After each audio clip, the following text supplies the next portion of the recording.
Before the cylinder fell, there was a general persuasion that through all the deep of space, no life existed beyond the petty surface of our own minute sphere.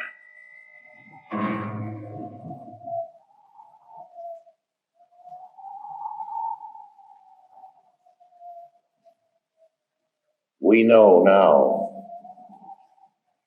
that in the early years of the 20th century, this world was being watched closely by intelligences greater than man's.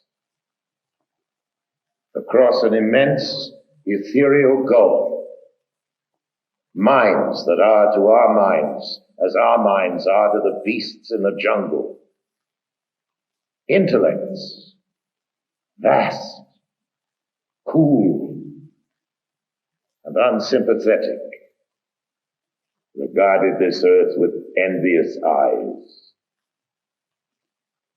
And surely drew their plans against us.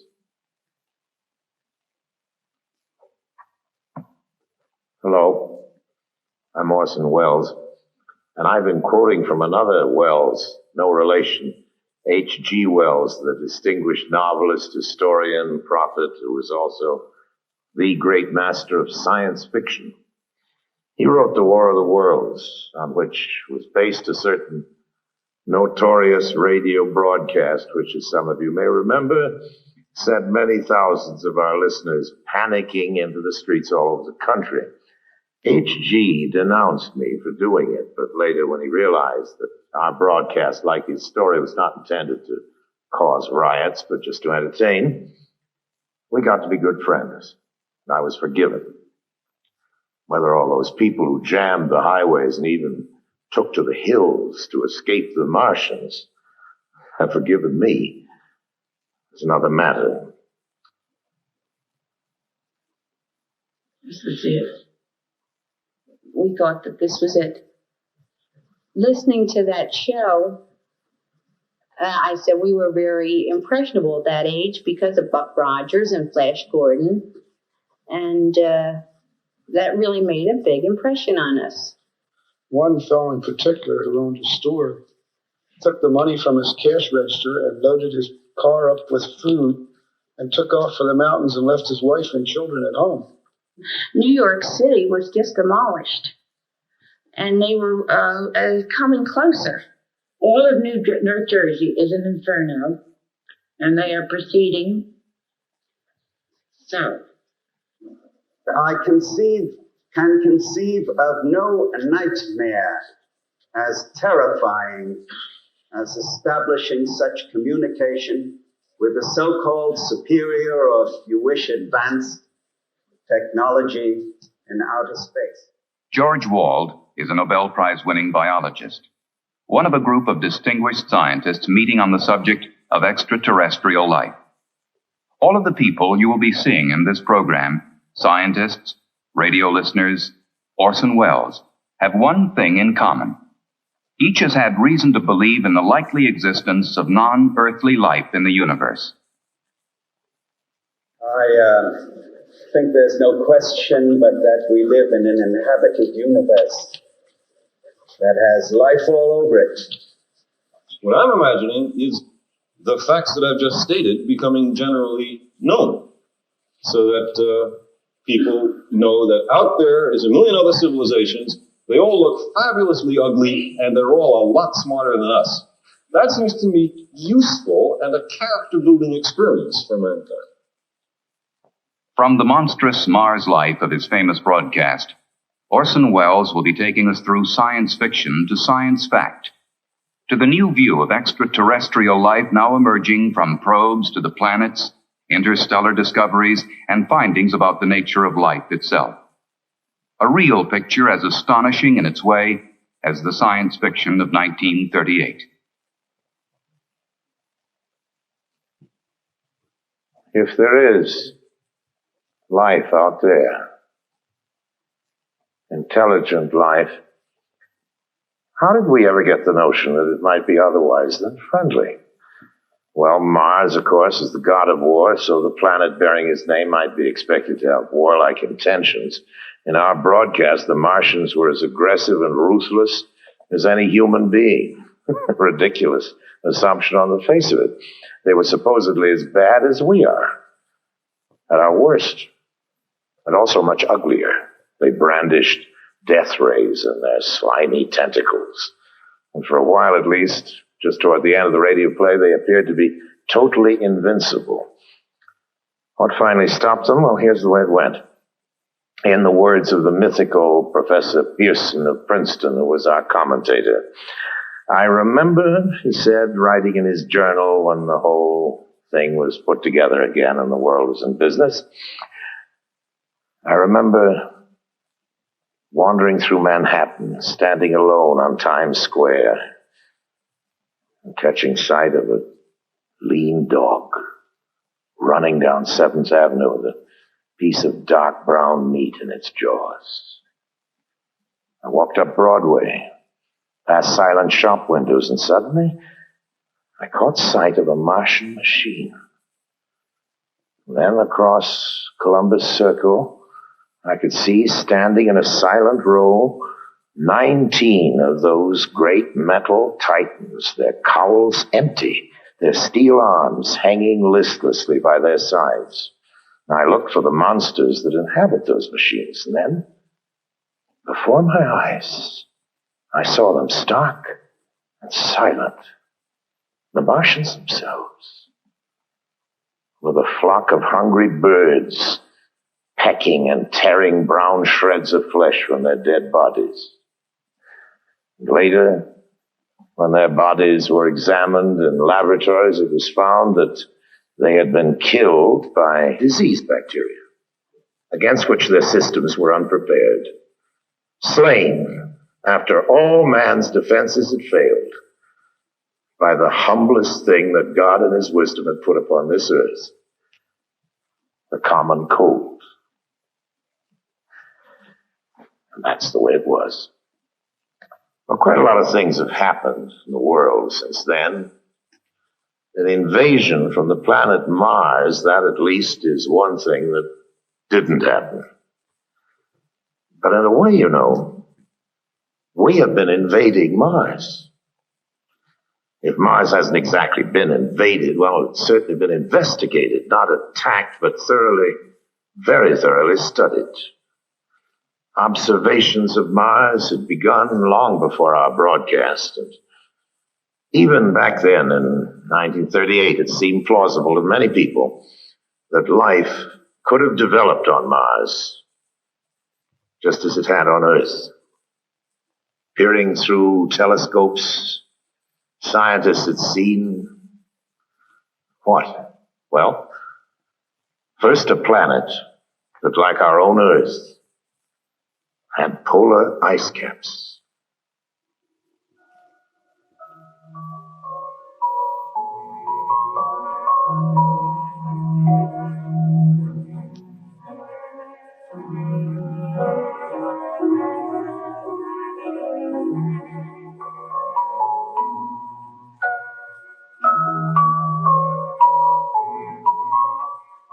They were fascinated to see that the ice caps grew and receded with each year. Large areas changed color with the seasons. Did that mean vegetation? Straight lines were sighted on the planet's surface. Some called them canals. The American astronomer Percival Lowell believed that these Martian canals had been created by an advanced technological civilization. First in 1965 and then again in 1969, NASA sent spacecraft to fly by Mars and send back scientific measurements, and close-up photographs. This is picture 21, a red picture, wide-angle picture, fantastic picture. That's beautiful. That's beautiful. Look at those little craters. This is a narrow-angle camera view. The Mariner missions were great achievements for the scientists.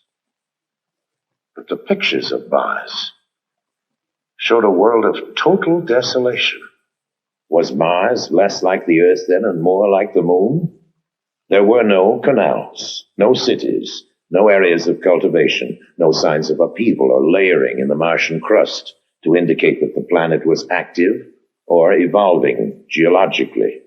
The pictures revealed no volcanoes to spew out gases that could enrich the atmosphere. And water, so essential to life, seemed to be present only in traces. The atmosphere was so thin as to make the possibility of life seem even more remote. For the fans of science fiction, not very exciting. But for scientists, the whole excitement is finding out the facts. That's the whole name of the game. Now, these first flybys had revealed only some of the facts. But all the same, the exploration of Mars and of all the other planets of the solar system was actually getting underway. I can't feel that any person with any soul can look out on that universe that surrounds us and can imagine the immensity of it and the history of it without being rather impressed with the idea that we, as little atoms made of the same stuff those stars are made of, have the capability to regard the other part of the universe. One piece of the universe has the ability to look at another part of the universe and wonder about it. That's a very amazing thing, and it brings into one's mind all kinds of thoughts about religion and philosophy and so on. But don't ask me about life on Mars, okay? In the fictional Martian story, in the War of the Worlds, it was understood that the Martians were fighting for their own survival. Their planet was growing so cold and inhospitable that they might perish if they remained. Well, real life confined to such a planet would fight for survival by trying to change itself, by evolving. Every living thing on Earth has evolved from the lowly, the invisibly small microbe. Given nourishment, the microbe will grow colonies so vast that they rapidly become visible to the eye. Here on our planet, microbes have adapted to survive the most hostile conditions. Arid deserts, the frozen Himalayas, in trenches under thousands of tons of pressure in the ocean deeps. Biologists at Ames Laboratory are discovering adaptive capabilities in life forms that a few years ago would have been regarded as fantastic. Within the cooling systems of atomic reactors, organisms have been discovered flourishing, where radiation could be expected to destroy any living thing.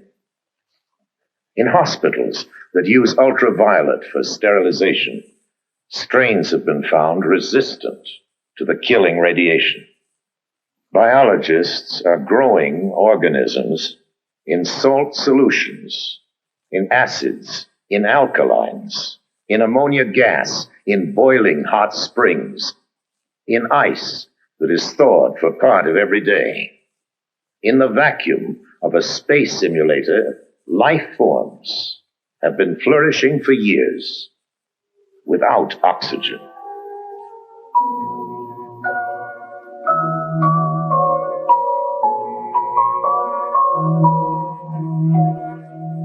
Scientists are studying the kinds of environments that could challenge life forms on the planets and moons of the solar system. In 1971, Mariner 9 arrived at Mars, equipped to go into orbit and stay for a while. A good thing, too, because when it arrived, Mars' surface was obscured by a global dust storm. As the storm abated, a whole new Mars began to make its appearance. The first feature that swam into view, poking up through the dust, appeared to be a huge impact crater. but it stood miles above the Martian lowlands on the peak of an immense mountain, Nix Olympica. And as the dust settled further, the stunning truth emerged that the mountain on Mars was indeed a gigantic volcano. So, geologically, Mars was not a dead planet after all. Vast stretch marks on the planet showed that Mars' surface is shifting and changing on a colossal scale. Mars is beginning to look, geologically at least, more like the Earth and less like the Moon. And then new evidence of water has begun to turn up in surprising ways. Among the many clouds in the Martian atmosphere, some have been found to be composed of water. Then close-ups of the surface have begun to turn up strange, sinuous patterns. Some compare with the patterns cut into the surface of our own planet by the Mississippi River. Slowly the interpretation emerged that only a fluid flowing continuously over the Martian surface could have caused such patterns of erosion. Some scientists didn't agree, but astronomer Carl Sagan theorized that Mars indeed contained a great deal more water than we'd supposed. The water might remain locked within its crust as permafrost during ice age times such as the present, but during cycles of warmth, when the polar caps release gases to form a heavier atmosphere, the water may be released into clouds. Such clouds could bathe the planet in rains for thousands and perhaps millions of years. If Sagan's interpretation is correct, life could have originated on Mars in favorable cycles and may have adapted itself to harsher conditions as they developed, and indeed may exist on Mars to this day. Exobiologists are studying other environments, even as they prepare to search directly for life beyond the planet Earth.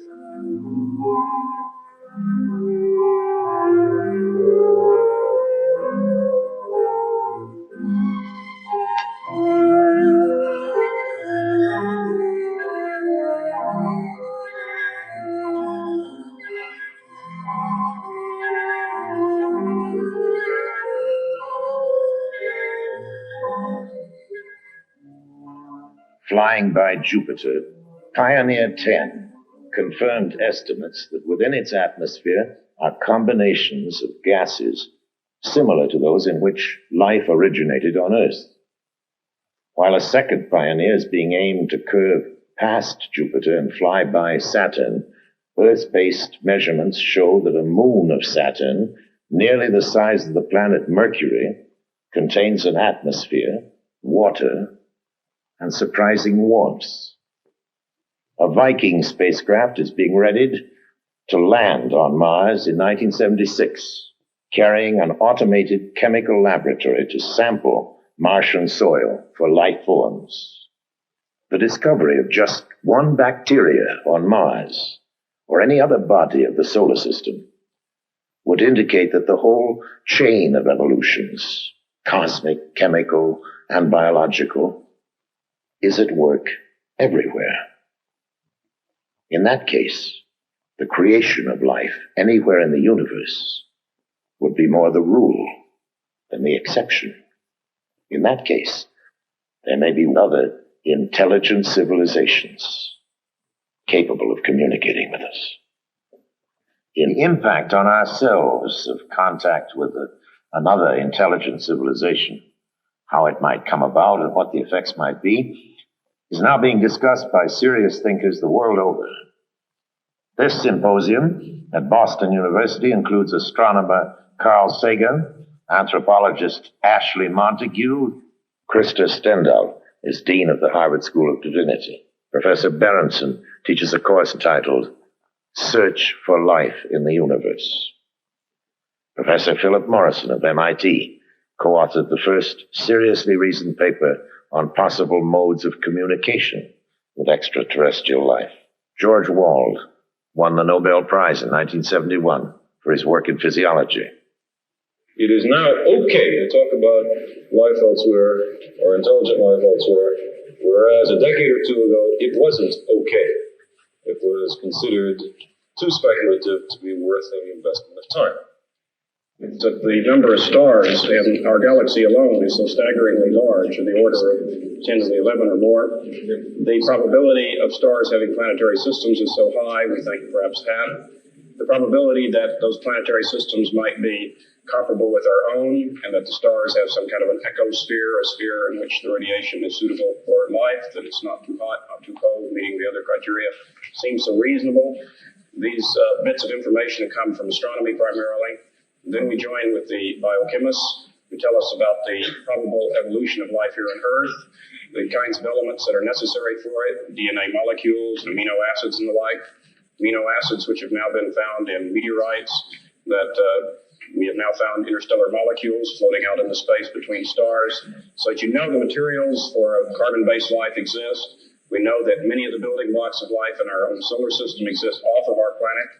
If you put these kinds of probabilities together, it begins to lead to the sorts of conclusions that we started with as an initial premise, and which apparently no one on the panel has disagreed. And that is that life must exist in the universe, and it must exist quite abundantly. The most optimistic estimates, in the view of many, about the number of civilizations that there might be in the galaxy is of the order of 1 million, which means that only one in a few 100,000 stars has such civilizations. And that would mean billions such places just in our own galaxy that might contain life. As I believe there's a society of these groups, not just one. There are probably very many. There's only one. We have no hope of finding them. There are probably thousands, maybe as many as 1 million. They probably already have had a long history of this same experience of finding new ones and bringing them into the network. And I would imagine an advanced civilization wanted to talk to us. They would say, oh, well, look, those guys must be extremely backwards. They go into some ancient museum and pull out one of those, what are they called, radio telescopes, and beam it at them. In 1970, a study of the feasibility for picking up interstellar communication was made in California by a number of radio scientists there, as well as astronomers and others. It's called Project Cyclops. The outcome of that study was that the United States had the technical capability of building a large radio array, which would be able to scan the heavens with fairly great resolution and power sensitivity out to a distance of many hundreds or possibly thousands of light years, with the very distinct possibility of picking up a signal if it were there. Our present technology is able to detect ourselves anywhere in this galaxy of about 250 billion stars. First, the people beaming the message will be incredibly alien. Even if their biochemistry resembles the biochemistry Professor Wald teaches, it will not be all that close, you know. It will have enzymes, but it will be, the LD situation will be quite different, and I don't know what chains of enzyme systems they will have at all. And we couldn't eat their food, very likely, even though they're the same biochemistry. Anymore, we eat the food of a mushroom. It's very difficult to eat that.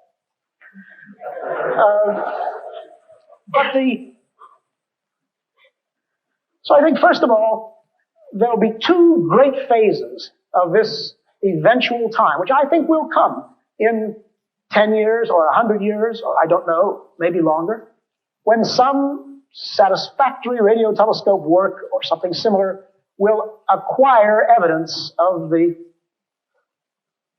deliberate beaming of a message, protracted message out into space.